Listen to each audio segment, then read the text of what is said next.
Hello, my name is Sam. Unfortunately, Max is having some problems with his voice, so he asked me to step in and narrate this video for him. Please enjoy. As many of you are well aware, I have done several videos on a video game called Silent Hill.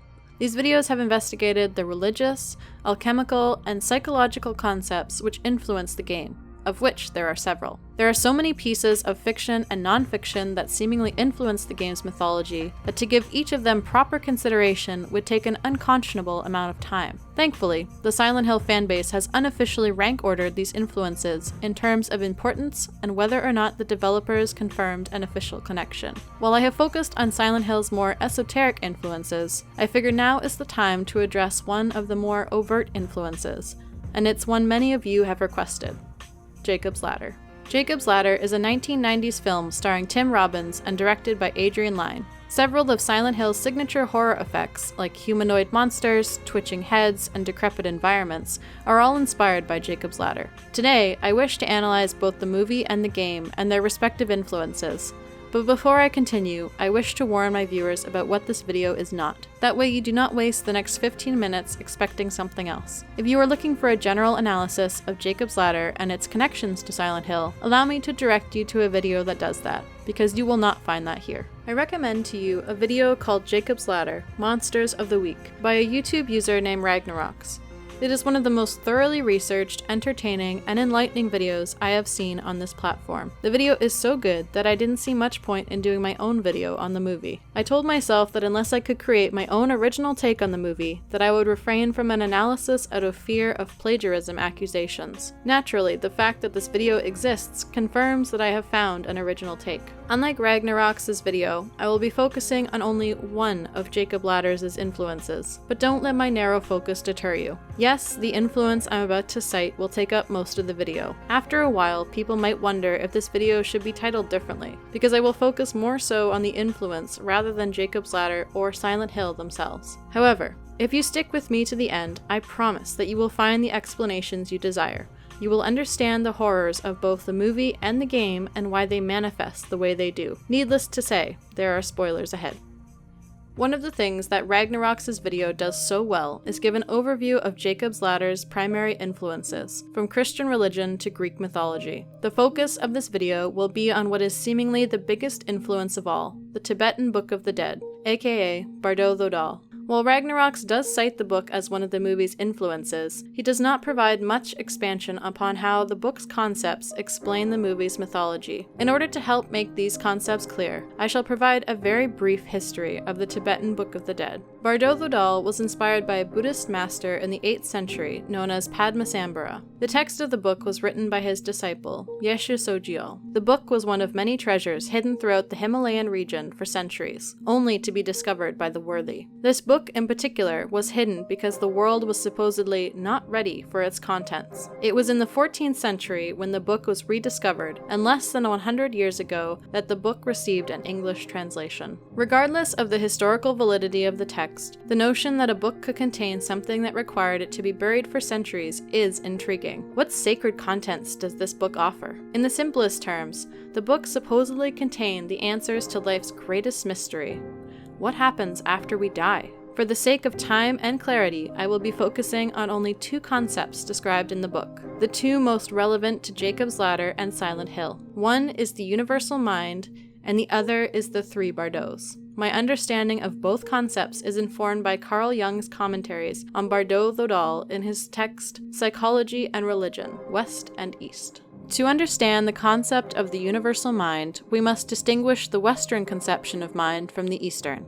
When Westerners think of the mind, we think of consciousness, thoughts racing through our brain. In the East, mind is a cosmic factor, the very essence of existence.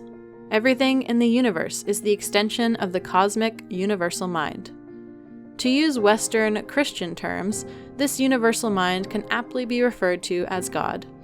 Like the Christian God, which is made up of the Holy Trinity, Father, Son, and Holy Spirit, the universal mind has three components: Dharmakaya, Sambhogakaya, and Nirmanakaya.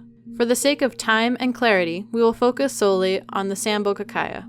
Sambhogakaya roughly translates to subtle body of limitless form.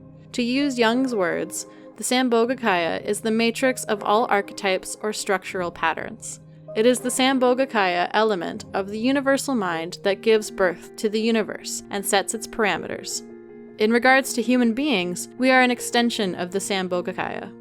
We have instilled within us an ability to recognize patterns dictated by the Sambhogakaya. To use Judeo-Christian terms, this concept is analogous to the belief that humans are made in the image of God. The concept of Sambhogakaya was of particular interest to Jung because it shared remarkable congruity with his theories surrounding the human unconscious. Like the Sambhogakaya, our unconscious minds have no discernible form, but it is the, quote, birthplace of thought forms, the source of our dreams, fantasies, and psychoses. In other words, the unconscious element of the human mind is like the Sambhogakaya element of the universal mind. We are the microcosm of the macrocosm, as above, so below, made in the image of God. If the universal mind determines the structure of the universe, and we are made in the image of the universal mind, this means that we inherit the psychic factors of the universal mind. The psychic factors we inherit enable us to recognize the patterns set by the universal mind. By recognizing them, we may not only survive, but thrive. These patterns are what Jung referred to as archetypes. One example of an archetype is the mother. Everybody has a mother. The mother is a universal pattern, aka an archetype of human existence. If the universal mind created the archetype of the mother, and human beings are a microcosm of the universal mind, then our unconscious minds direct us to recognize our mother and mother figures as the archetype given a discernible form. The instincts housed within our unconscious mind not only enable us to recognize our mother, but also to direct us to do things like breastfeed. The archetype of the mother, like the Sambhogakaya and the human unconsciousness, has no perfect, discernible form, but it can be embodied, it can be represented, and we recognize it in those who embody the archetype best. The second concept, the three bardos, is much simpler. According to the Tibetan Book of the Dead, there are 3 phases one must go through in the afterlife before one can achieve reincarnation. The first part, called Shikai Bardo, describes the psychic happenings at the moment of death. The second part, or Kanyid Bardo, deals with the dream state which supervenes immediately after death, and with what are called karmic illusions. The third part, or Sidpa Bardo, concerns the onset of the birth instinct and that of prenatal events. For the sake of time, we will focus primarily on the Kanyid Bardo, for that is what is most important in explaining Jacob's Ladder and Silent Hill. We will address the other 2 bardos once we begin our full comparison. In the afterlife, when one is in the Kanyid Bardo stage, one will encounter illusions, which result from the psychic residue of previous existences. These illusions are various Buddhist deities which take a form specific to the person that perceives them. For example, if one were to witness one of the 5 wisdom Buddhas, maybe it takes the form of a particularly wise individual you knew in your former life. This concept shares uncanny congruity with the previously discussed archetype. Like the Buddhist deities, the archetypes have no specific form, but human beings can represent them based on who embodied them best, whether it is when they were alive or when they are in the Kanyid Bardo. What is particularly disturbing about these illusions is their dual character. During the Kanyid Bardo, the deities will initially appear as peaceful, but later on, they will take on a wrathful appearance. The purpose of this drama is to remind the person of their positive and negative actions in their past life. Depending on how one responds to these illusions, it will determine how they reincarnate. A bad former life might cause someone to be reincarnated as an animal. A good former life might bring the person closer to nirvana. The key to a successful reincarnation is recognizing these illusions as just that, illusions. They are our initially formless thoughts taking form. They are the archetypal figures of our past taking on both peaceful and wrathful form, appearing angelic initially, but also having the capacity to appear demonic. By recognizing that they are our thoughts given form, the person learns what is necessary from this drama and moves closer to reincarnation.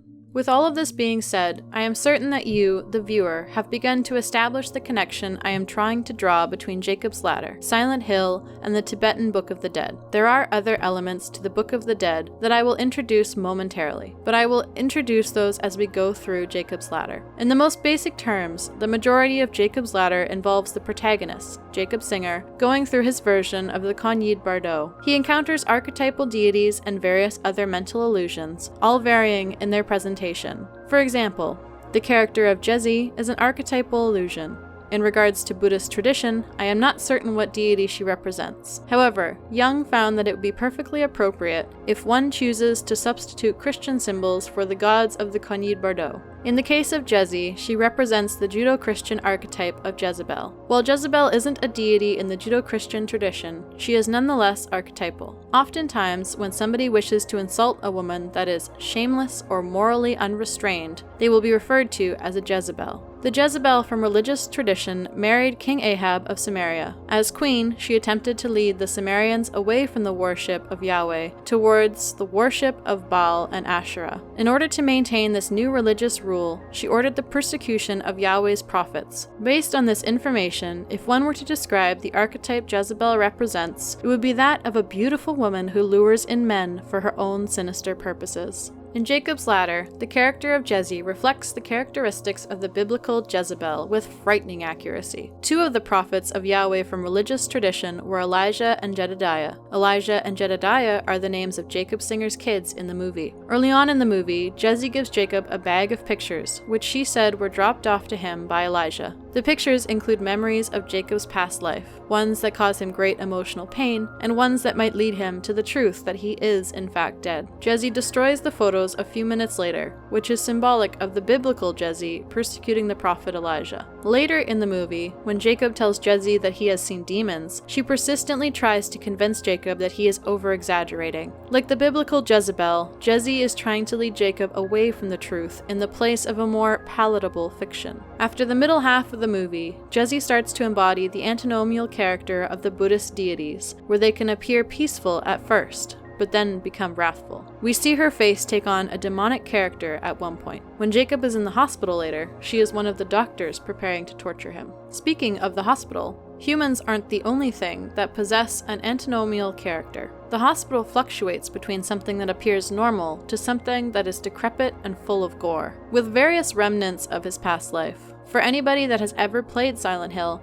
these environmental fluctuations are very familiar. While several Silent Hill games feature a hospital whose floors and walls change in composition from something relatively normal to something decrepit and bloody, this extends to the town as a whole. The Silent Hill games also have antinomian characters. At the end of Silent Hill 1, a devil character known as Incubus emerges from an angelic god. In Silent Hill 3, the character of Vincent Smith suggests that the monsters that we see might not look like monsters to other people. This fact is confirmed by the developers through additional lore. Another thing I have neglected to mention thus far are the other two bardos. In respect to the Sidpa bardo, it is the realm that corresponds to the last and lowest region of the bardo, where the dead man, unable to profit by the teachings of the Chikai and coherent bardo, begins to fall a prey to sexual fantasies and is attracted by the vision of mating couples. Whenever Jacob Singer's surroundings take on a much more disturbing presentation, there is a sexual element at play. There is obviously the party scene where Jezebel is being molested. There is also the breastfeeding woman in the hospital who is surrounded by other patients who are not fully clothed. In regards to Silent Hill, one need look no further than the monsters and their sexualized presentation. It should be noted that the Book of the Dead explains why these sexual visions take place. It is because they symbolize the soul approaching rebirth. Depending on how one reincarnates, one might reincarnate in a preferable state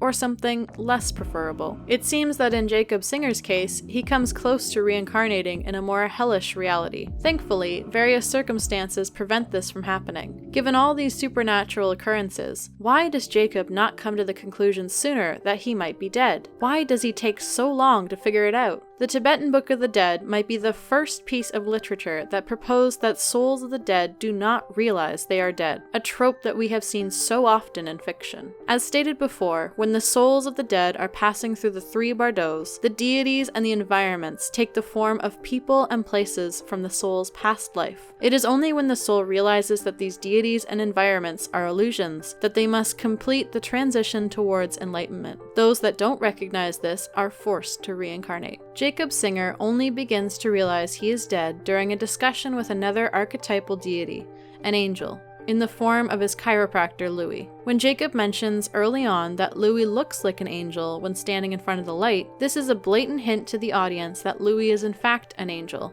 Maybe Jacob's guardian angel. It is Louis that sparks the idea in Jacob's mind that because he is holding on to the experiences from his past life, he is unable to move on. The only way he can embrace the all-consuming light of the Chikai Bardo, the only way he can reunify with the universal mind, with God, is if he makes peace with himself, with his past mistakes. If he lets go of his loves and desires in the mortal, temporary world, then he will be free of the pain he still feels. How appropriate is it that when Jacob finally decides to let go, that he is led up a stairway by his son, whom he named Gabriel, after one of God's archangels. Except this isn't actually his son. This is an archetype, an archangel, and the only way Jacob could give form to the angel, give form to the archetype, is with the memory of who he loved the most.